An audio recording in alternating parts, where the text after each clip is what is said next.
अस्सलाम वालेकुम, डॉक्टर निम्रा अशरफ है।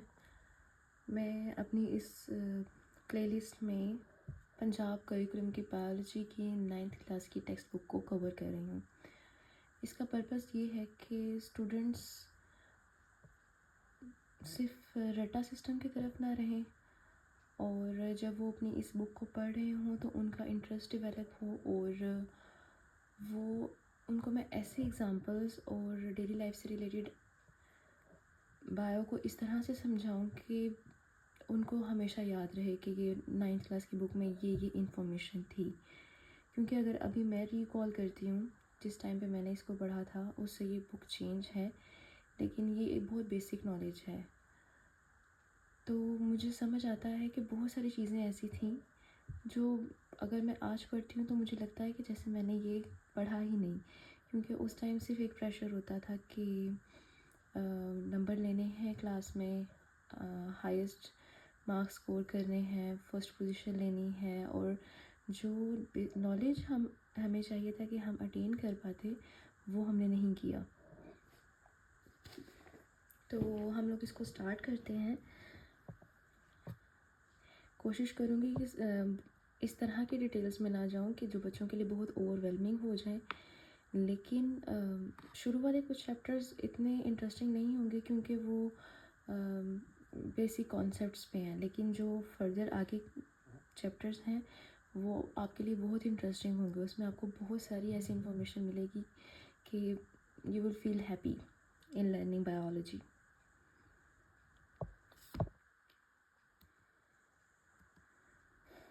ओके, हमारे पास इस बुक में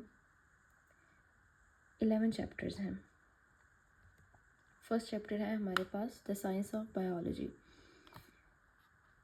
इसमें हमारे पास जो कंटेंट्स हैं वो है biology and its branches, relation of biology with other sciences, careers in biology, chronic instructions to reveal the study of life, science as a collaborative field, scientific method, theory and law और principle, malaria and example of biological method.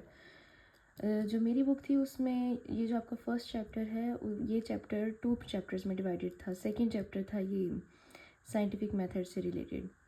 Well that's good, वो बहुत short chapter था और उसको अक्सर students skip भी कर देते थे। ओके, हम स्टार्ट लेते हैं।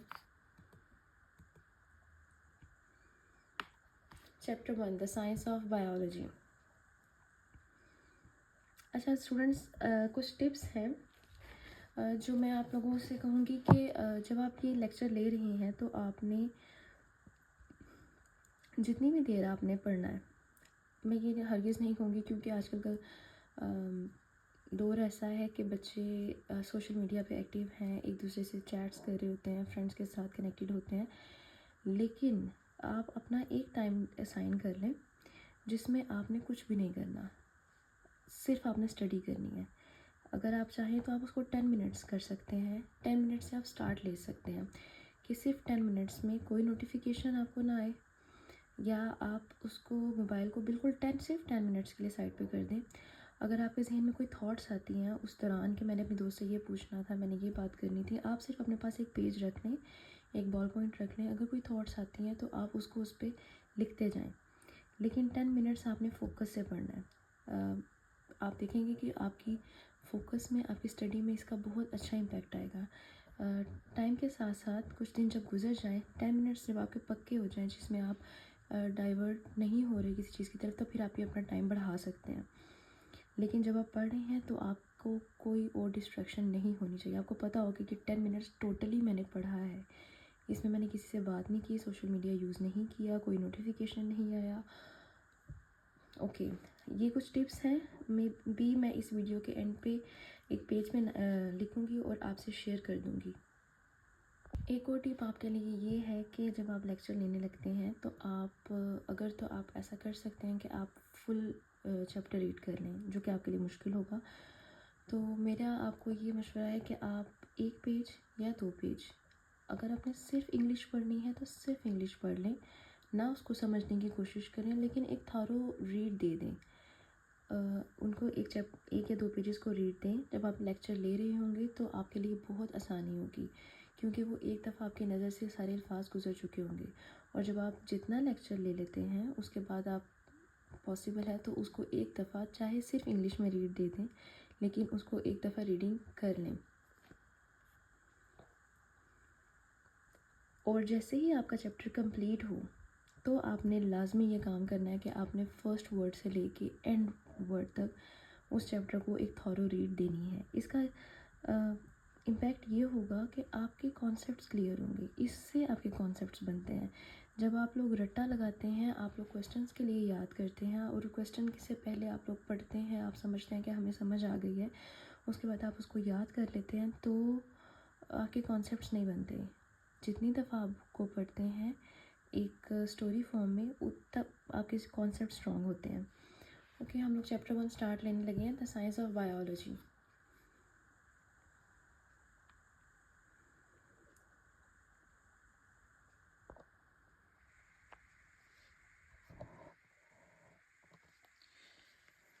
ओके, इस चैप्टर के बाद आप लोगों को पता चल जाएगा कि बायोलॉजी क्या चीज़ है। कुरान पाक जो है आपको इंस्ट्रक्ट करता है कि आप लाइफ को पढ़ें। कुरान पाक आपको गौर व फिक्र की हिदायत देता है। मेजर फील्ड्स ऑफ बायोलॉजी का पता चल जाएगा, जिसमें आपके पास आती हैं बॉटनी, ज़ूलॉजी, माइक्रोबायोलॉजी।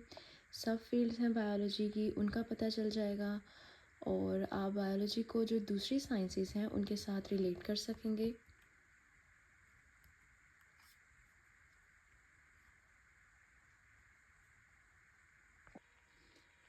उसके बाद है distinguish in terms of the broad subject matter the fields biophysics, biochemistry, computational biology, biogeography, biostatistics, biotechnology, bioeconomics.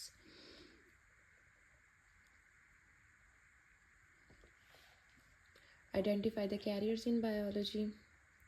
Explain with examples how biology is a subset of natural sciences and other life sciences.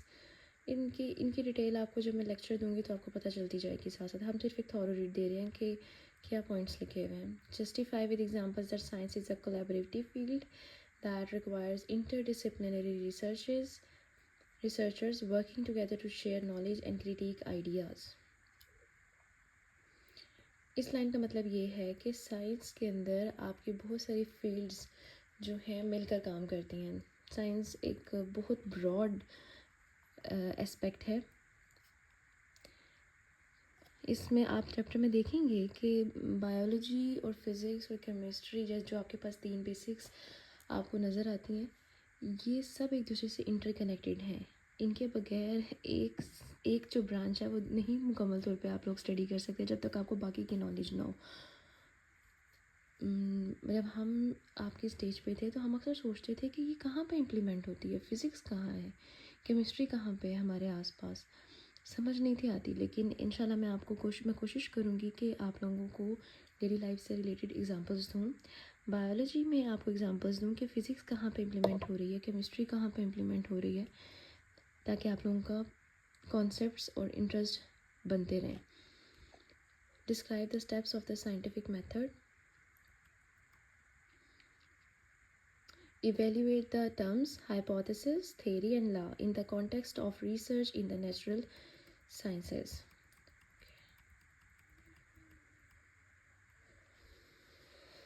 देखिए, हम लोगों ने अगर lecture लेना है तो हम लोगों ने ऐसा नहीं करना कि हम लोगों का मेन फोकस ट्रांसलेशन पे हो। समझ आनी चाहिए।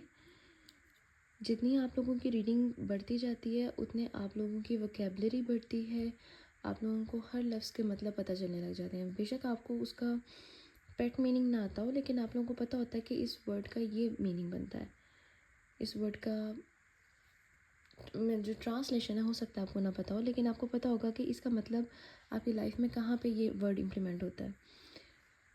Ever wondered how plants grow or why animals behave the way they do? क्या आपने कभी सोचा है कि वे पौधे कैसे बड़े होते हैं या जानवर जिस तरह हमें अपनी डेली लाइफ में नज़र आते हैं करते हुए एक्टिविटीज़, वो ऐसा क्यों करते हैं? Science is all about exploring this mysteries. Science एक ऐसा सब्जेक्ट है जिसमें हम लोग इन सारी मिस्ट्रीज़ को एक्सप्लोर करते हैं। इन सारे राज़ों से पर्दा उठाते हैं। It's a systematic way of studying the natural world through observation and experimentation. आप अपने आसपास की दुनिया को एक सिस्टमैटिक वे से पढ़ते हैं। एक सिस्टम होता है, वो भी आप इसमें चैप्टर के एंड पे देखेंगे कि पहले आप चीज़ों को ऑब्ज़र्व करते हैं, फिर उनको एनालाइज करते हैं, मतलब एक ऑर्डर में आप उन चीज़ों को स्टडी करते हैं, तो वो सब्जेक्ट साइंस के अंडर आती है आपकी study. To make it easier to learn, science is divided into different branches like biology, physics, chemistry and mathematics. अब अपनी ईज़ के लिए और इस वजह से भी कि बहुत ज़्यादा नॉलेज था एक सब्जेक्ट के अंदर था जिसका नाम साइंस था। पहले की चीज़ें डिवाइडेड नहीं थी, लेकिन जैसे जैसे नॉलेज बढ़ता गया तो इनको डिवाइड किया गया कि जो चीज़ें एक जैसी थी उनको डिफरेंट डिफरेंट फील्ड्स का नाम देकर डिवाइड कर दिया गया। अब उसमें हमारे पास आ जाती हैं बायोलॉजी, फिज़िक्स, केमिस्ट्री, मैथमेटिक्स। इस चैप्टर के अंदर in this chapter we will dive into the fascinating world of biology, that's the study of living things. इस चैप्टर में हम लोग बायोलॉजी को स्टडी करेंगे। We will see how biologist use scientific method to solve biological problems.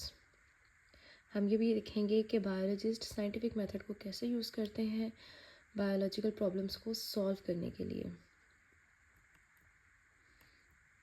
Biological problems में क्या आएगा? वो सारी प्रॉब्लम्स जो आपकी ह्यूमन लाइफ से रिलेटेड, एनिमल लाइफ, जो लाइफ से रिलेटेड प्रॉब्लम्स हैं जिसमें ज़िंदगी का एलिमेंट मौजूद है, उसमें कोई क्वेश्चंस अराइज होते हैं। कोई बंदा कोई चीज़ ऑब्ज़र्व करता है, उसके दिमाग में कोई क्वेश्चन आता है, तो बायोलॉजिस्ट कौन से मेथड यूज़ करते हैं, उस मेथड के क्या क्या स्टेप्स हैं और फिर कैसे उस चीज़ का आंसर दिया जाता है। ऐसा नहीं होता है कि तुक्के लगा दिए जाएं। Science is not about this. Logics, experiments, उसके बाद एक स्टेटमेंट कंक्लूजन निकलता है, उसको भी बहुत ज़्यादा टेस्टिफाई किया जाता है, फिर जाके एक थ्योरी या लॉ बनता है, फिर जाके उसको पब्लिश किया जाता है कि ये इसका आंसर है। Biology and its branches. Biology is the science of life. जैसे कि मैंने आपको पहले बताया है, ज़िंदगी का एलिमेंट जहाँ जहाँ पे मौजूद है, उसमें हम लोग कहीं पे भी कुछ स्टडी कर रहे हैं तो वो बायोलॉजी के अंडर आएगा। The word biology comes from two Greek words, that is bios life and logos study. I don't think कि इन चीज़ों को बहुत ज़्यादा ट्रांसलेशन में जाने की ज़रूरत है। फिर भी अगर किसी स्टूडेंट को लगे, कोई कमेंट में मुझे बता सकता है कि चीज़ों को इस तरह से चेंज किया जा सकता है, क्योंकि ओके, इस चीज़ में कोई बंदा, कोई स्टूडेंट जिसमें शर्म ना करे कि अगर उसको चीज़ मुश्किल लग रही है और किसी ने वो कमेंट नहीं किया, आप अपने हिसाब से मुझे बताएं, I will consider that.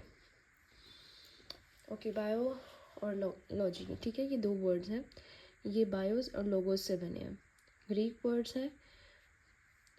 BIOS का मतलब है लाइफ और लोगोस का मतलब है स्टडी। तो biology means study of life. It explores the structures, functions and interactions of living organisms. अब इसके अंदर आप लोग ये भी देखेंगे कि स्ट्रक्चर क्या है, कोई चीज़ बनी कैसे हुई है, अंदर से कैसी है, बाहर से कैसी है, उसके अंदर क्या क्या एलिमेंट्स मौजूद हैं, किस किस चीज़ से मिलके बनी है, फंक्शंस, वो क्या क्या काम करती है, और उसका लिविंग ऑर्गेनिजम्स के साथ क्या क्या इंटरेक्शन है। इन शॉर्ट कि आप हर चीज़ को स्टडी करते हैं। ये सिर्फ 3 चीज़ें लिखी हुई हैं।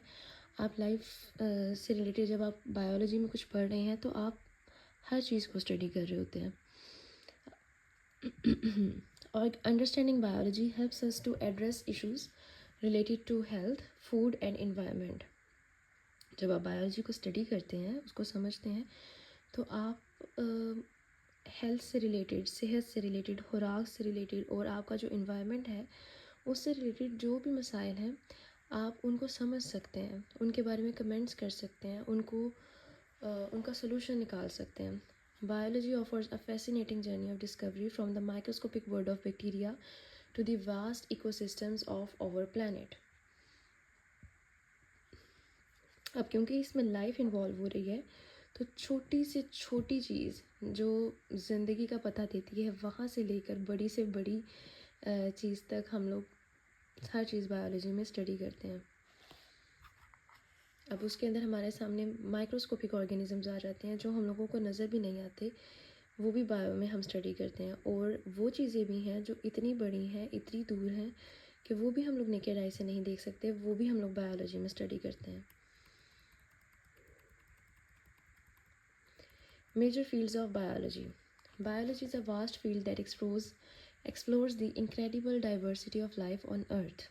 To better understand this complexity, scientists have divided biology into three main fields. Biology एक बहुत बड़ी फील्ड है और ये जो मुख्तलिफ़ किस्म के अनवाओ अक़साम के जो भी ज़िंदगी मौजूद है ज़मीन पर, उसको एक्सप्लोर करती है। अब ये इतना पेचीदा हर चीज़ है, इतनी कॉम्प्लेक्स है हर चीज़ कि साइंटिस्ट ने बायोलॉजी को तीन मेन फील्ड्स में डिवाइड किया है। बहुत ज़्यादा लाइफ है और अभी भी बहुत सारी डिस्कवर होनी है। अभी साइंटिस्ट ने कुछ परसेंटेज ही डिस्कवर की है। अभी ज़िंदगी मज़ीद तरक्की कर रही है, साइंस तरक्की कर रही है। आहिस्ता आहिस्ता दिन ब दिन पता चलता है कि एक नया ऑर्गेनिज़म है, एक नया वायरस, नया बैक्टीरिया। आप लोगों को ये चीज़ें सुनने में मिलती होंगी। तो चीज़ें डिस्कवर हो रही हैं। Zoology, botany, microbiology. Okay, zoology में आपको सबसे वर्ड नज़र आ रहा है ZOO ज़ू। इससे आपको याद रहेगा कि ये एनिमल से रिलेटेड है। जैसे ज़ू में जानवर होते हैं तो इसको आप याद रखेंगे। It is the study of animals including the structure, function, behaviour and diversity. पहले भी हमने पढ़ा है कि बायो के अंदर हम लोग स्ट्रक्चर को देखेंगे कि चीज़ की साख्त क्या है, उसका फंक्शन क्या है। ऊपर लिखा हुआ था कि उसका एनवायरनमेंट के साथ क्या रिलेशन है। सो ज़ूलॉजी में हम लोग एनिमल से रिलेटेड स्टडी करेंगे। आगे आपके पास है बॉटनी।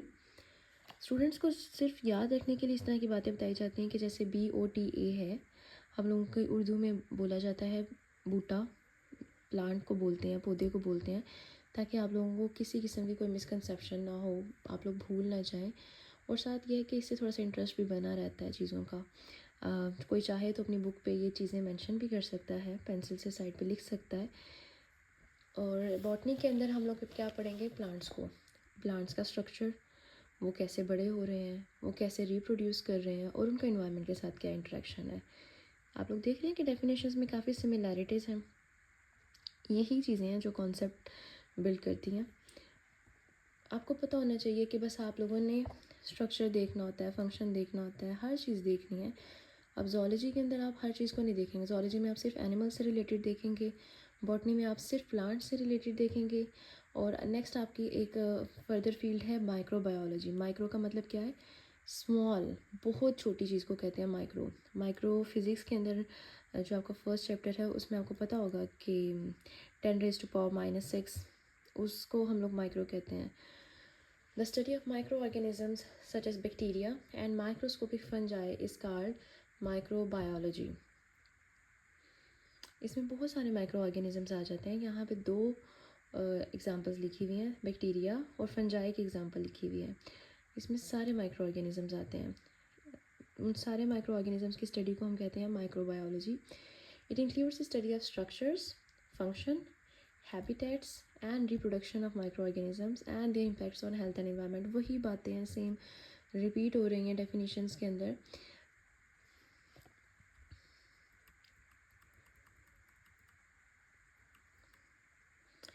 आपको एक डेफिनेशन याद होगी ना, तो अगर नेक्स्ट वाली नहीं भी याद तो आप उसको मोल्ड करके, उसको चेंज करके आप खुद से उसकी डेफिनेशन बना सकते हैं।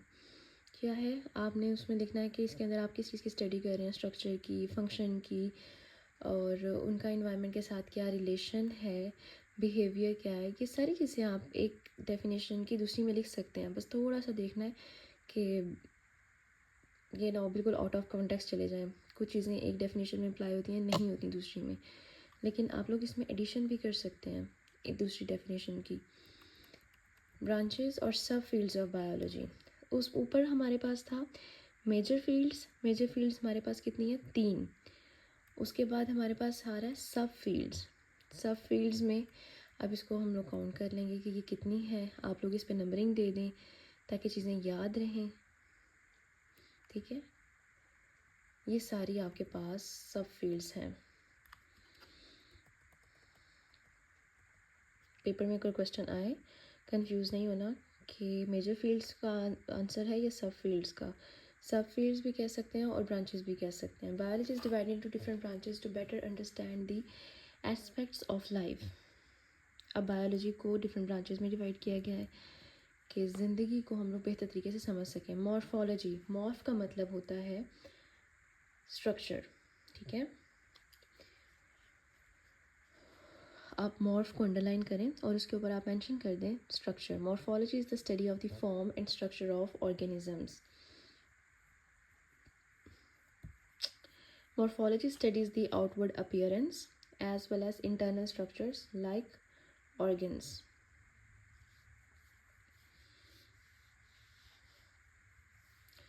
इजी है, ठीक है। आपने स्ट्रक्चर को स्टडी करना है, चाहे वो बाहर का है चाहे वो अंदर का है। आप हर तरह के स्ट्रक्चर को जो स्टडी करने की ब्रांच है उसका नाम है मॉर्फोलॉजी।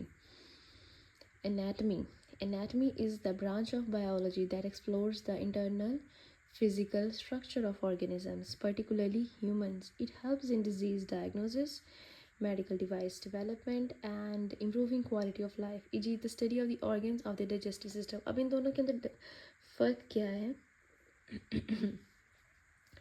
ऊपर भी आप स्ट्रक्चर देख रहे थे, नीचे भी आप स्ट्रक्चर ही देख रहे हैं, लेकिन एनाटमी के अंदर आप इंटरनल स्ट्रक्चर्स को स्टडी करते हैं।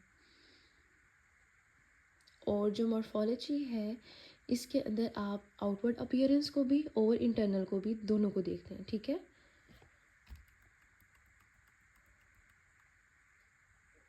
अब एनाटमी की स्टडीज़ से आप लोग डिजीज़ के डायग्नोसिस कर सकते हैं। आपको पता होगा कि हम लोग रेडियोलॉजी के अंदर किसी बंदे को कोई प्रॉब्लम होती है, वो अपना एक्सरे करवाता है, सीटी स्कैन करवाता है, एमआरआई करवाता है, तो उसके अंदर क्या देखा जाता है? एनाटमी को देखा जाता है, चीज़ों के स्ट्रक्चर्स को देखा जाता है। हाँ, एक्सरे के अंदर नहीं, लेकिन बाकी जैसे हैं उनके अंदर आप लोगों को फंक्शंस भी नज़र आते हैं, लेकिन डिज़ीज़ डायग्नोसिस एनाटमी की बेस पे होता है। काफ़ी सारे फैक्टर्स हैं, लेकिन अब एनाटमी उसमें काउंट करती है। अब जैसे अगर एक बंदे को पता ही नहीं है कि नॉर्मल स्ट्रक्चर क्या होता है, किसी की हड्डी का कोई मसला है, उसने अपना एक्सरे करवाया है, उसको अगर पता ही नहीं है कि एनाटमी क्या है बोन की, उसका इंटरनल स्ट्रक्चर क्या है, बाहर से तो नहीं ना आपको बोन नज़र आ रही बॉडी पे, अंदर है वो, और वो आप लोग स्टडी करते हैं एनाटमी के अंदर। अगर किसी को यही नहीं पता कि नॉर्मल स्ट्रक्चर क्या है, तो अगर कोई मसला है वो एक्सरे करवाता है, उसको कैसे पता चलेगा कि इसके अंदर कोई प्रॉब्लम आ रही है। और अगर उसको पता है कि नॉर्मल ऐसा होता है, अब इस बंदे ने एक्सरे करवाया है, इसमें ये इस तरह का चेंज शो हो रहा है, तो फिर वो बताएगा कि यहाँ पे ये प्रॉब्लम है, और मे बी उसकी वजह से उसको पता चल जाए कि इस बंदे को ये बीमारी है। Do you understand that? Next है मेडिकल डिवाइस डेवलपमेंट। इसका क्या मतलब है कि अगर आपको एनाटमी पता होगी, तब आप मेडिकल डिवाइसेस बना सकते हैं। आप लोग सजेस्ट कर सकते हैं कि हमें ऐसी, सारी बात है, जो बायोलॉजिस्ट होते हैं उन्होंने तो डिवाइसेस नहीं बनानी होती, लेकिन उनको चाहिए डायग्नोसिस के लिए और चीज़ों को रिपेयर करने के लिए, ठीक करने के लिए उनको डिवाइसेस की ज़रूरत होती है। उन्होंने इंजीनियर्स से इन कांटेक्ट रहना होता है, वो बताते हैं। अब अगर किसी को नहीं पता कि जो आपकी सांस की नाली है, खुराक की नाली है, ये कैसी है, इसका कितना डायामीटर है, कितना जो भी उनका इंटरनल स्ट्रक्चर है, तो वो कैसे आगे सजेस्ट करेंगे कि हमें ऐसी डिवाइस चाहिए कि हमने इसको स्टडी करना है, हमने इसको रिपेयर करना है। तो मेडिकल डिवाइस डेवलपमेंट के लिए भी आपको एनाटमी की नॉलेज ज़रूरी है, और इम्प्रूविंग क्वालिटी ऑफ लाइफ, जैसे कि study of organs of the digestive system. आप लोग चीज़ों को असेस कर रहे हैं, आप लोगों को नज़र आ रहा है, किसी को नज़र आ रहा है डॉक्टर को कि ये एनाटमी के अंदर किसी चीज़ के स्ट्रक्चर्स के अंदर चेंजेस आ गई हैं, ठीक है। आप में से किसी का फैमिली मेम्बर किसी डॉक्टर के पास जाता है, उसका कोई स्कैन किया जाता है, अल्ट्रासाउंड की जाती है, उसको वो डॉक्टर बताता है कि आपकी जो अंदर ऑर्गन है उसके इर्द गिर्द फैटी लेयर आ गई है। एनाटमी की बेसिस पे वो ये बात कर रहा है और फिर वो उसको सजेस्ट करेगा कि आपने अपनी लाइफ में ये चेंजेस करने हैं, डाइट में, एक्सरसाइज में, मेडिकेशन में, तो फिर आपकी लाइफ बेटर हो जाएगी, आपकी हेल्थ बेटर हो जाएगी। इस तरह से एनाटमी जो है क्वालिटी ऑफ लाइफ को इम्प्रूव करने में भी हेल्प करती है। नेक्स्ट आपके पास है फिजियोलॉजी। फिजियो को अंडरलाइन करें और इस पर लिख लें फंक्शन। और लॉजी, लोगोस का मतलब होता है study. Physiology is the branch of biology that deals with the functioning of body parts. For example, how the blood circulatory system transports vital substances through out the body. अब physiology के अंदर आप लोग क्या पढ़ते हैं? फंक्शंस की study करते हैं कि कोई चीज़ कैसे काम कर रही है, कौन सा पार्ट बॉडी का क्या काम कर रहा है, कैसे काम कर रहा है। यहाँ पे एक एग्जांपल लिखी है कि आपकी बॉडी में बहुत सारे सिस्टम्स हैं। उनमें से एक सिस्टम का नाम लिखा गया है circulatory system, blood circulatory system, जो कि बहुत ज़रूरी है। आपका ब्लड जो है ऑल टाइम आपकी बॉडी में मूवमेंट करता रहता है और वो उस अपने साथ न्यूट्रिएंट्स, ऑक्सीजन, वेस्ट, ये सारी चीज़ें लेकर मूवमेंट कर रहा है आपकी बॉडी में। वो हर सेल, हर टिश्यू, हर ऑर्गन तक जा रहा है, वहाँ से वेस्ट कलेक्ट कर रहा है, ऑक्सीजन, कार्बन डाइऑक्साइड, इनको एक्सचेंज कर रहा है, न्यूट्रिएंट्स सप्लाई कर रहा है। ये सारा कुछ आप लोग स्टडी करते हैं फिजियोलॉजी के अंदर। नेक्स्ट आपके पास है हिस्टोलॉजी। हिस्टो का मतलब है टिश्यू। आप चीज़ों को अंडरलाइन करते जाएं और इनके ऊपर लिखते जाएं। Histology is the microscopic study of tissues. Tissues are a group of cells that have similar functions. Tissue examination helps in disease diagnosis, drug studies, and understanding organ structure and function.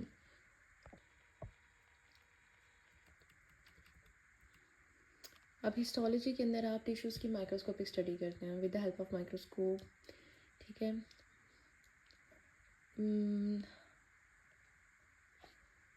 Tissues क्या है?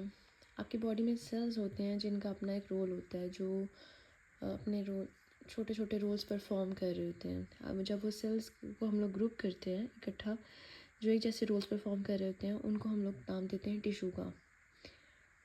अब tissue examination से आप लोग इनको study कर रहे हैं, हिस्टोलॉजी के अंदर टिश्यूज़ को स्टडी करते हैं, तो उससे आपको क्या फ़ायदा होता है? उसमें भी हम लोगों को ये होता है कि हम लोग डिज़ीज़ का डायग्नोसिस कर सकते हैं, हम लोग ड्रग की स्टडीज़ कर सकते हैं और हम लोग ऑर्गन स्ट्रक्चर और फंक्शन को भी स्टडी कर सकते हैं। आप लोगों ने कभी सुना होगा कि किसी का गला ख़राब है, तो हाँ हाँ, बहुत कम होता है, यहाँ पे ऐसे केसेस कम होते हैं, लेकिन कोई प्रॉब्लम ऐसी है, लाइक कोविड गुजरा है, तो उसमें थ्रॉट कल्चर या म्यूकोजल कल्चर, ऐसी रेस्पिरेटरी डिजीज़ के अंदर हम डॉक्टर्स जो हैं वो लेते हैं टिश्यू का सैंपल और फिर उसके बाद उसको फर्दर टेस्टिंग के लिए भेजा जाता है और फिर जो रिज़ल्ट्स आते हैं उनकी बेसिस पे डायग्नोसिस किया जाता है। ठीक है। इस तरह से आपके डिफरेंट बॉडी पार्ट्स में से टिश्यूज़ को हम लोग बायोप्सी के ज़रिए से या किसी और तरीके से हम लोग टिश्यूज़ एक्सट्रैक्ट करते हैं और उसके बाद उनको लैब्स में भेजा जाता है। जो टेस्ट परफॉर्म किए जाते हैं उसके बाद पता चल जाता है कि ये प्रॉब्लम आ रही है और उसकी बेसिस पे डायग्नोसिस बन जाता है। अब हिस्टोलॉजी जो है उसके अंदर tissue examination helps in disease diagnosis, ये मैंने आपको बता दिया। Tissue examination helps in drug studies. कैसे? कि आप लोग जब सैंपल लेते हैं किसी बीमारी के लिए, चेक करने के लिए कि किसी को कोई मसला है, तो पहले एक दफ़ा सैंपल लिया, पता चला कि ये प्रॉब्लम है, उसके बाद उस पेशेंट को कोई मेडिसिन दी जाती है और उस मेडिसिन का एक टाइम पीरियड जब पूरा होता है उसके बाद दोबारा से सैंपल लिया जाता है ये चेक करने के लिए कि क्या चेंजेस आए हैं, क्या वो चीज़ ठीक हो गई है जो मसला शो हो रहा था पहले, या फर्दर डिटेरियोरेट हो गया है, ख़राब हो गया है। तो हम लोग ड्रग की स्टडी को भी देखते हैं कि ड्रग का क्या इम्पैक्ट आ रहा है बॉडी के ऊपर। ड्रग काम कर भी रहा है या नहीं कर रहा, तो ये सारी चीज़ें भी हम लोग हिस्टोलॉजी के अंदर स्टडी करते हैं। और understanding organ structure and function, इसका मकसद इसका ये है कि जब आप लोग फर्दर अभी चैप्टर पढ़ेंगे तो आप देखेंगे कि जैसे मैंने आपको बताया है कि सेल्स को जब ग्रुप किया जाता है तो उनको नाम दे देते हैं टिश्यू का। जब टिश्यूज़ को ग्रुप कर दिया जाता है तो उसको नाम देते हैं ऑर्गन का। और उसके बाद जब ऑर्गन्स को फर्दर ग्रुपिंग करते हैं तो उसको हम लोग ऑर्गन सिस्टम का नाम दे देते हैं। ये फर्दर लेवल्स हैं, ये हम लोग आगे चैप्टर में रीड करेंगे। आगे है हमारे पास साइटोलॉजी। साइटो को अंडरलाइन करें और उस पर लिखते हैं cell, cyto. Cytology is the study of cells, that is the building blocks of life. Okay, ये एक एमसीक्यूज बन सकता है। आपको पता होना चाहिए कि बिल्डिंग ब्लॉक्स क्या हैं ज़िंदगी के। सेल्स हैं। साइटोलॉजी के अंदर हम लोग सेल्स को स्टडी करते हैं। Cytologists unravel the fundamental structures of cells and their organelles. They also study the mechanisms of cell division. अब सेल से रिलेटेड जो भी सारी स्टडी है वो सब आएगी साइटोलॉजी के अंडर। साइटोलॉजिस्ट कौन लोग हैं? जो साइटोलॉजी पढ़ते हैं उनको हम साइटोलॉजिस्ट कहते हैं। अब वो सेल्स के स्ट्रक्चर को भी देखेंगे, उनके फंक्शंस को भी देखेंगे, उनका इंटरेक्शन क्या है बॉडी में, किसके साथ सेल्स कौन कौन से एक जैसे काम कर रहे हैं उस चीज़ को भी देखेंगे। Everything about cells is studied under cytology. Molecular biology deals with the study of biological molecules. आपको समझ आ रही है? इसके नाम से शो हो रहा है कि इसके अंदर हम लोग बायोलॉजिकल मॉलिक्यूल्स को स्टडी कर रहे हैं। बायोलॉजिकल मॉलिक्यूल्स कौन से मॉलिक्यूल्स जो आपकी लाइफ के अंदर अपना रोल प्ले कर रहे हैं, ह्यूमन बॉडी के अंदर, एनिमल बॉडीज़ के अंदर, वो उन मॉलिक्यूल्स को हम स्टडी करेंगे। जैसे कि वो कौन से हैं? वो है हमारे पास carbohydrates, proteins, lipids and nucleic acids.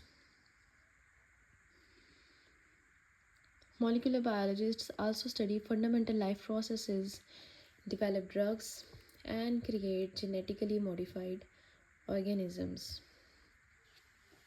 जो स्टूडेंट्स माइक्रोबायोलॉजी को पढ़ते हैं उनको हम लोग कहेंगे मॉलिक्यूलर बायोलॉजिस्ट्स।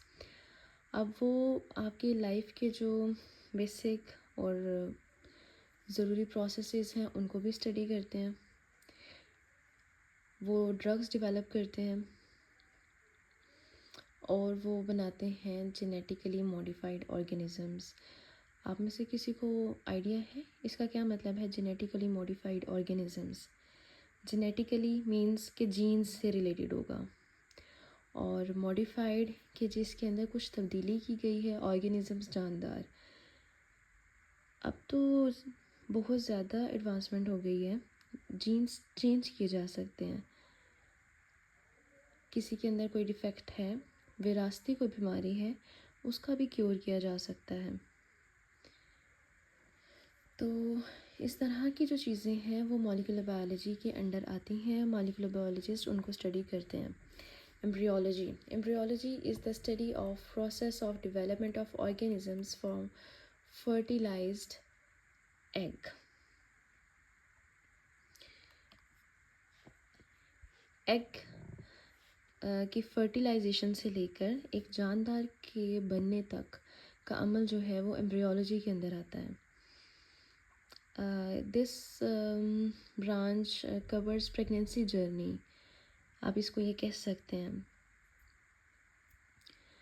कि जब एक एग फर्टिलाइज होता है स्पर्म के ज़रिए से, वहाँ से लेकर जब एक पूरा बेबी डिवेलप हो जाता है, वो सारा जो प्रोसेस है वो एम्ब्रियोलॉजी के अंदर आता है।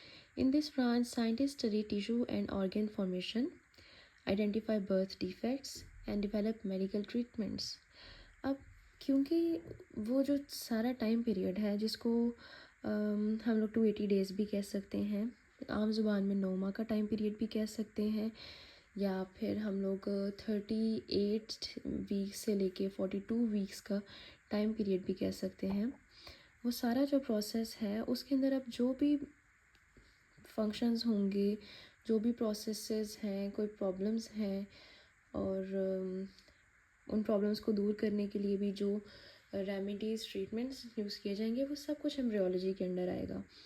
अब साइंटिस्ट इसके अंदर टिश्यू और ऑर्गन फॉर्मेशन को पढ़ेंगे। टिश्यू ऑर्गन फॉर्मेशन तो होगी, क्योंकि पहले एक सेल है, उससे टिश्यू बनेगा, ऑर्गन बनेंगे, ऑर्गन सिस्टम्स बनेंगे, फिर ही जाके एक पूरा इंडिविजुअल बनेगा। तो वो सब कुछ इसमें पढ़ा जाएगा। और अगर उस प्रोसेस के दौरान कुछ डिफेक्ट्स आ जाते हैं, कहीं पे कोई प्रॉब्लम आ गई है, कुछ कमी है, वो भी इसमें पढ़ा जाएगा। और मेडिकल ट्रीटमेंट्स जो यूज़ किए जाते हैं वो भी इसमें आएंगे। Genetics is the branch of biology that deals with the study of transfer of characteristics from parents to offspring. वालदैन से बच्चों में उनकी करेक्टरिस्टिक्स ट्रांसफ़र होती हैं, ये हमें पता है, विरासती होती हैं।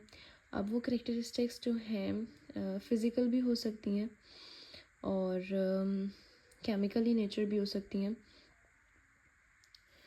कहने का मकसद ये है कि बाज़ औक़ात ऐसा होता है कि किसी का आई कलर ट्रांसफ़र होता है पेरेंट्स से, किसी के अंदर कोई प्रॉब्लम थी किसी पेरेंट के अंदर, वो भी ट्रांसफ़र हो जाती है बच्चों के अंदर, अगर वो ट्रांसफ़रेबल प्रॉब्लम हो तो। हर प्रॉब्लम ट्रांसफ़र नहीं होती। कुछ चीज़ें जो हैं वो जेनेटिक्स के अंडर आती हैं और वो ट्रांसफ़र हो सकती हैं, उसमें भी चांसेस होते हैं। तो ये सारा कुछ हम लोग जेनेटिक्स के अंदर स्टडी करते हैं, जीन्स की स्टडी है ये। Scientist also study the causes of genetic disease, everything under genes study. तो वो सब कुछ इसमें पढ़ा जाएगा कि जीन्स जेनेटिक डिजीज़ की वजह क्या बन रही है। अब उसमें हमारे पास काफ़ी सारी चीज़ें आ सकती हैं। ऐसा हो सकता है कि ड्यूरिंग प्रेगनेंसी कोई प्रॉब्लम हो, प्रेगनेंसी से पहले से ही कोई प्रॉब्लम बॉडी में चल रही हो, या फिर बॉडी से हट के आपके इन्वायरमेंट में कोई प्रॉब्लम थी जिसने मदर पे इफ़ेक्ट डाला, उसने बेबी पे इफ़ेक्ट डाला और आगे वो प्रॉब्लम ट्रांसफ़र हुई। बस आ रही है palaeontology. Palaeontology is the branch of biology that deals with the study of fossils. Fossils क्या चीज़ है? आपको ब्लू बॉक्स में नज़र आ रहा है। Fossils are the remains of the plants and animals that were preserved in rocks and other geological formations. बकाया जात कह सकते हैं हम इसको, लिविंग ऑर्गेनिजम्स के जो किसी न किसी फॉर्म में हमारे पास प्रिजर्व रह गए हैं। अभी इस ब्रांच के अंडर काफ़ी चीज़ें आ जाती हैं, बहुत सारे लोग इसको परस्यू करते हैं और वो लोग रॉक्स को, माउंटेन्स को डिग करते हैं और वहाँ से उनको स्केलेटन्स मिलते हैं। बाज़ औक़ात फुल बॉडी एक प्रिजर्व फॉर्म में मिल जाती है। जो कोल्ड क्लाइमेट वाले एरियाज़ हैं वहाँ पे आपको फुल बॉडी बिल्कुल अपनी इंटैक्ट फॉर्म में भी मिल जाती है। तो पैलियोंटोलॉजी के अंदर ये सारी चीज़ें स्टडी की जाती हैं। देखा जाता है कि पहले चीज़ें ऐसी थीं, पहले एनिमल ऐसे थे, और बाज़ औक़ात बहुत सारे जो चीज़ें हैं अभी की लाइफ से भी रिलेट कर रही होती हैं। Examination of fossils help scientist to know the evolutionary history of organisms. वही बात है कि क्या एवोल्यूशन हुई है, कितनी देर में, उनको फॉसिल्स को स्टडी किया जाता है, ये देखा जाता है कि ये कितने साल पुराना है। उसमें आपकी फ़िज़िक्स इन्वॉल्व होती है। फ़िज़िक्स का एक प्रोसेस है कार्बन डेटिंग, उसके ज़रिए से पता चल जाता है कि ये जो कोई हड्डी मिली है, कोई कोई पार्ट मिला है, उसको चेक किया जा सकता है कि ये कितनी देर पुराना है। For example, dinosaur fossils provide evidence of giant reptiles that roamed the earth million of years ago. अब जो डायनासोर हैं वो किसी ने देखे नहीं हैं, लेकिन फॉसिल्स के ज़रिए से पता चलता है कि ऐसे रेप्टाइल्स मौजूद थे। सबूत है ये इस बात का कि वो रेप्टाइल्स मौजूद थे और वो इसी ज़मीन पर थे, लेकिन अब वो नहीं है, वो एक्सटिंक्ट हो चुके हैं। ब्लू बॉक्स में आपको एक इन्फॉर्मेशन दी गई है। Oldest known fossil is a cyanobacterium estimated to be 3.5 million years old. तो ये जो पता चल रहा है कि ये इतना पुराना है, यहाँ पे आपकी फ़िज़िक्स इन्वॉल्व हो रही है। ये आपका बनाती है इंटरडिसिप्लिनरी साइंसेस, कि आपकी बायो और फिज़िक्स मिल के बता रही हैं किसी चीज़ के बारे में। ठीक है, अभी आप नेक्स्ट पढ़ेंगे इंटरडिसिप्लिनरी साइंसेस, तो उसमें आप ये एग्जांपल कोट कर सकते हैं कि ये आपको बता रहा है कि इंटरडिसिप्लिनरी साइंसेस की क्या प्रैक्टिकल एप्लीकेशन है आपकी लाइफ में। यहाँ पे बायोफिज़िक्स इन्वॉल्व हो रही है। नेक्स्ट है आपके पास टेक्सोनमी। टेक्सोनमी में नेमिंग होती है। Taxonomy is the branch of biology that deals with the classification of organisms into groups on the basis of similarities and differences. Classification of organisms helps to organize and understand the diversity of life, identify new species, and study evolutionary relationships. Okay इसके अंदर groups बनाए जाते हैं, classifications की जाती हैं, उन groups के नाम भी रखे जाते हैं। तो ये सारा कुछ जो है टेक्सोनमी के अंदर आता है।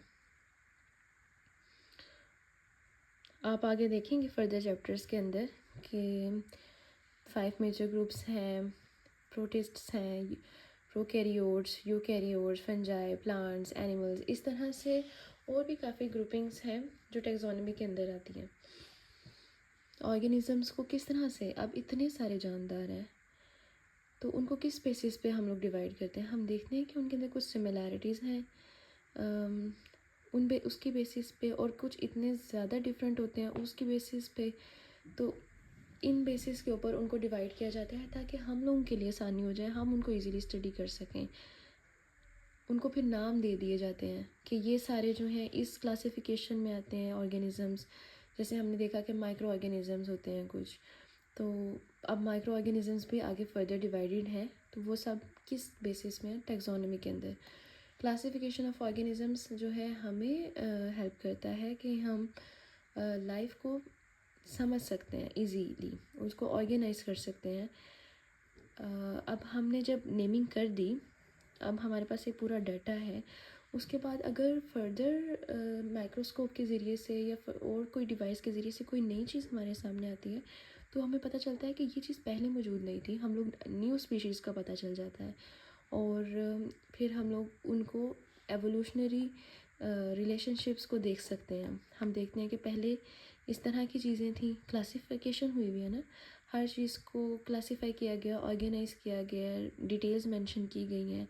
और फिर पहले वाली चीज़ों के अंदर क्या चीज़ें थी, जैसे ये साइनोबैक्टीरियम है, इसको स्टडी किया गया होगा, देखा गया होगा कि इसमें क्या क्या कैरेक्टरिस्टिक्स थी जो आज के बैक्टीरिया हैं उससे ये कितना चेंज है, क्योंकि ये बहुत पुराना है। ये सब कुछ हम लोग टैक्सोनॉमी में देखते हैं।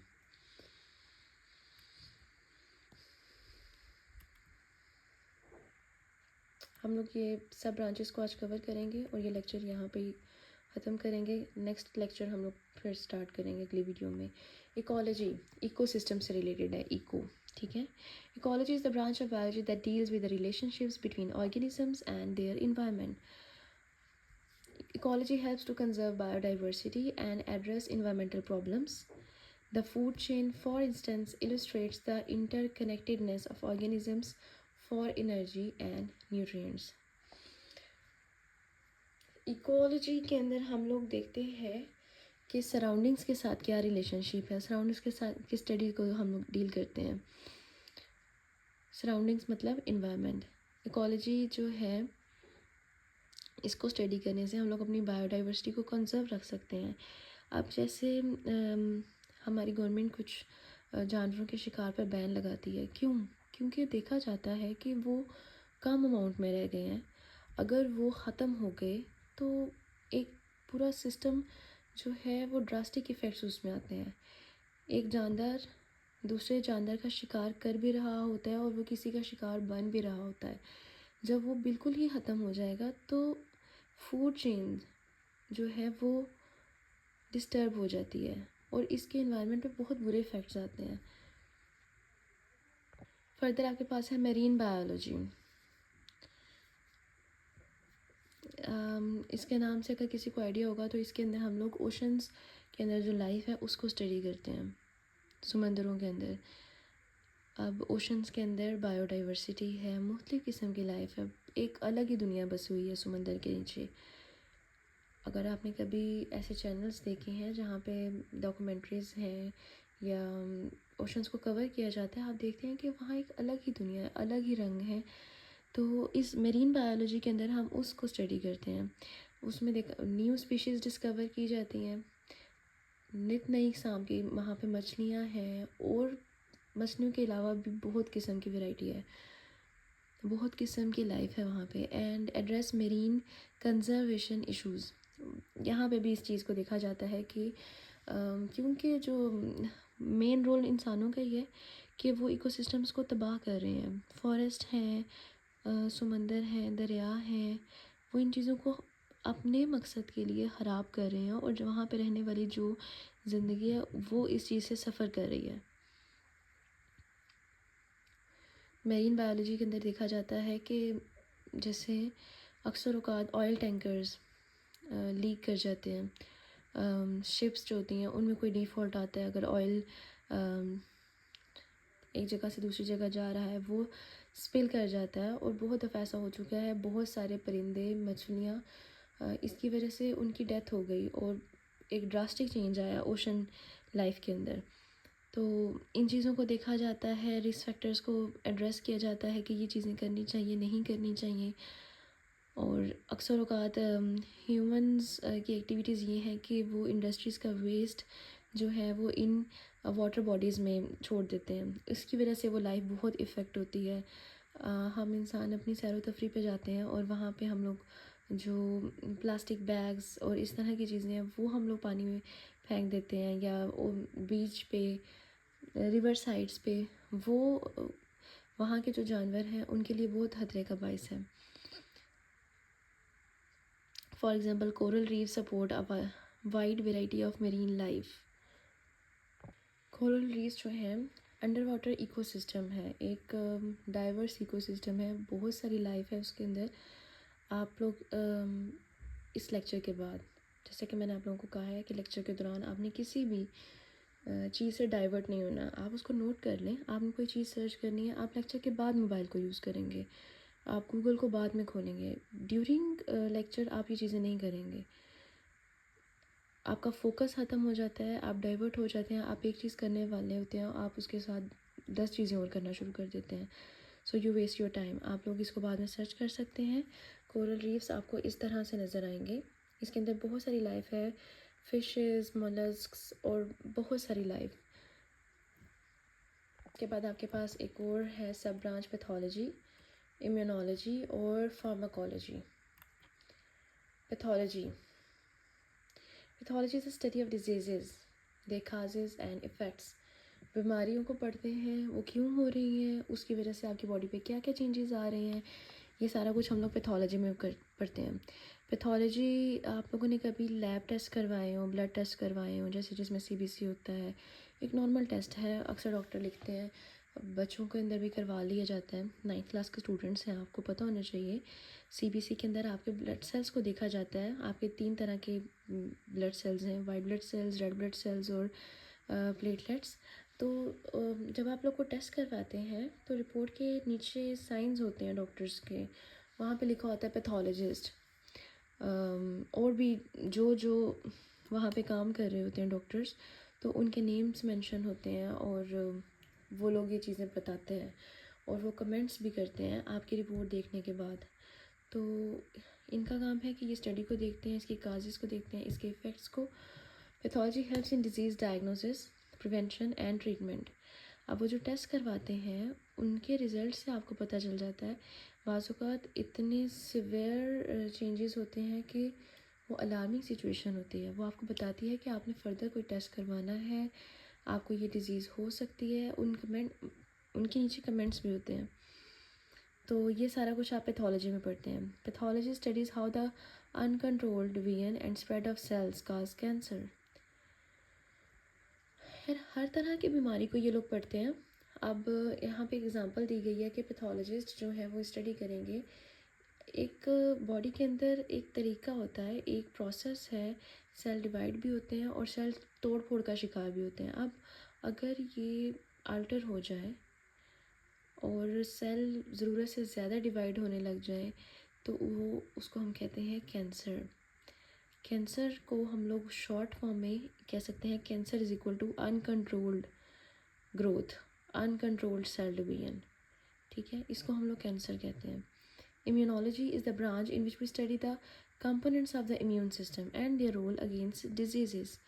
इम्यूनोलॉजी में हम लोग इम्यून सिस्टम को स्टडी करते हैं। इम्यून सिस्टम कौन सा सिस्टम है? जिसको हम कहते हैं मुदाफ़ियाती निज़ाम जिस्म का, जो आपको आपकी जिस्म में अगर कोई बाहर से कोई चीज़ आ जाती है जो आपके जिस्म को नुकसान पहुंचा सकती है, ये उसको पहले डिटेक्ट करता है, ये देखता है कि ये जिस्म का हिस्सा नहीं है, ये कुछ बाहर से आया, और उसके मुताबिक ये एक्शन लेता है। जिनका ये स्ट्रॉन्ग होता है वो चीज़ों को कवर कर जाते हैं, और अगर किसी का वीक है तो वो बंदा बहुत ज़्यादा बीमार हो जाता है। हाँ, कुछ प्रॉब्लम्स ऐसी हैं, कुछ बाहर के कंपोनेंट्स ऐसे हैं कि आपका इम्यून सिस्टम अच्छा भी हो तो भी आप बीमार हो जाएंगे, लेकिन इसका काम यही है कि आपको ये प्रोटेक्ट करता है। Immunology study to develop vaccines, treat auto immune diseases and improve immune responses to infections. जो लोग ये स्टडी करते हैं कि इम्यून सिस्टम कैसे काम कर रहा है, वो बॉडी को कैसे इंटरेक्ट कर रहा है फॉरेन पार्टिकल्स के साथ, वो वैक्सीन्स भी वो लोग बनाते हैं। ऑटो इम्यून डिजीज़ कौन सी बीमारी हैं? इसके अंदर ये होता है कि आपका जो इम्यून सिस्टम है, मुदाफ़ाती निज़ाम है, वो आपकी बॉडी के सेल्स को समझता है कि ये बाहर से आए हैं। कह लो कि ख़राब हो जाता है ये सिस्टम, जिसने आपको बचाना था वही आपकी बॉडी को नुकसान पहुंचाने लग जाता है।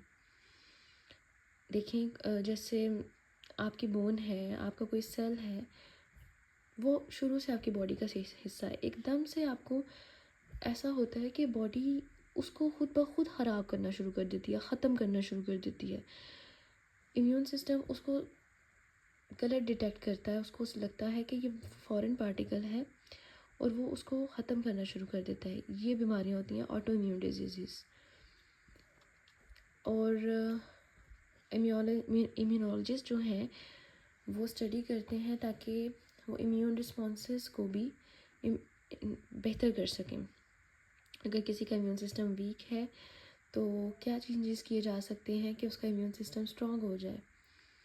डाइट के ज़रिए से चीज़ें चेंज की जा सकती हैं। इसके अलावा सर्जरीज़ के ज़रिए से भी चीज़ें चेंज की जा सकती हैं। Pharmacology is the branch in which we study drugs and their effects on the body. अब फार्माकोलॉजी के अंदर हम लोग ड्रग्स की स्टडी करते हैं। फार्मा से आपको पता चल रहा है, फार्मेसिस हम कहते हैं, तो उसमें ही आपके ये ड्रग्स आ जाते हैं सारे। मेडिसिन्स को स्टडी करते हैं और उनका क्या काम है जिस्म के अंदर, वो क्या अपना रोल प्ले कर रही हैं, इसको पढ़ते हैं।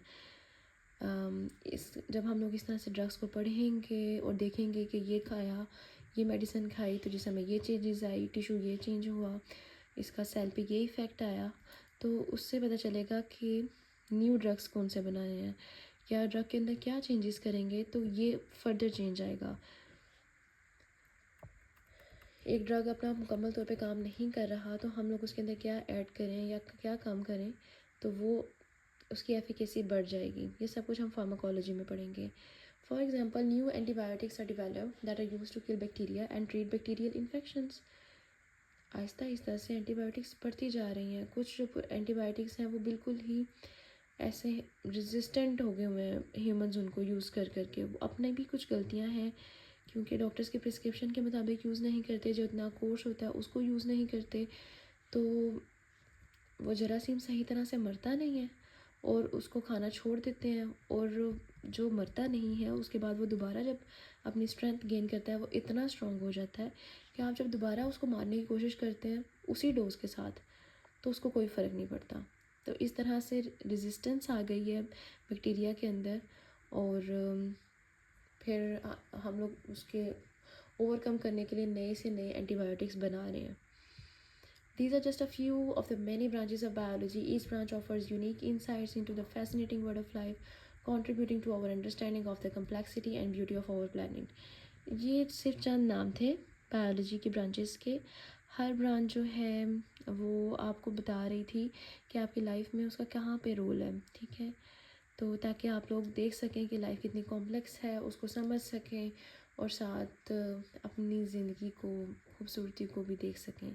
ठीक है, यहाँ पे ये लेक्चर हम लोग ख़त्म करते हैं और फर्दर हम लोग नेक्स्ट वीडियो के अंदर कंटिन्यू करेंगे। अब आपके लिए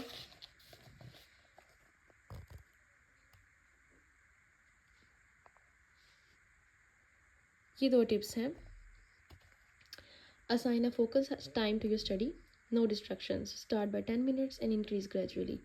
उसके बाद सेकंड टिप आपके पास है, read 1 or 2 pages before attending lecture and also read it after attending. जब आपने एक पेज भी पढ़ा होगा ना और जब आप लेक्चर सुन रहे होंगे और नेक्स्ट पेज आपने नहीं पढ़ा होगा तो आपको खुद पता चल जाएगा कि कितना फ़र्क पड़ता है। जब आपने सेल्फ रीड किया हो, चाहे आपको समझ आई है या नहीं आई, लेकिन आपने एफ़र्ट की हो, तो आपको पता चलेगा कि उस एक पेज में और नेक्स्ट पेज में बहुत फ़र्क है।